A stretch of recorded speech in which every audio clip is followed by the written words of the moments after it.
maanta waxay u tahay maalin farxadeed dhalinyaradani Soomaaliyeed oo maxbuus ku ahaa waddanka Hindiya waxaana maanta oo ay waddankooda ka soo degeen laga dheehanayaa sida ay ugu faraxsan yihiin inay mar kale dib ugu soo noqdaan waddankooda. tirada dhalinyarada Soomaaliyeed ee maanta timid ee dawladda Soomaaliya ay suuragelisay in laga soo daayo xabsiga dalka Hindiya ay gaarayaan 41. xeerlaaliyaha qaranka mudane Axmed Cali Daahir ayaa faahfaahin badan ka bixiyay sii deynta maxaabiistan Soomaaliyeed. dadkii Soomaaliyeed ee dambiyada loo haystay ee ciqaabtoodu noqon lahayd dil kan ugu yarna uu noqon lahaa 30 sano xariga dadaalkii ay dawladdu ka gashay in maanta ayagoo xor ah waddankooda ku soo celin waa waqti aad iyo aad u wanaagsan 120 qof oo maxaabiis ayay ahaayeen laba ayaa xabsiga ku dhimatay Allah u naxariisto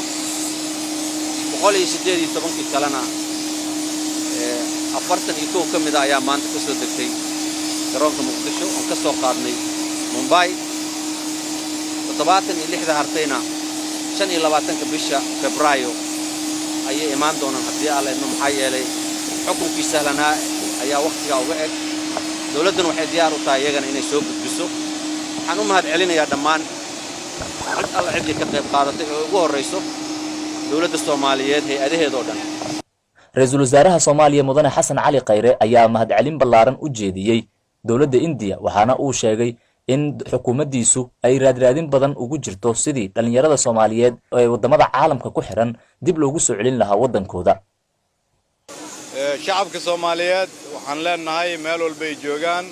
inta dhalinyaradeen oo ay dalka dibadooda ku xiran tahay sidaan waagi hore idin sheegay ma nasan doona haddii Ilaahay yiraahdo inta qof Soomaaliyeed meel ku xiran yahay waan soo deyn doonaa kuwa halkan yimid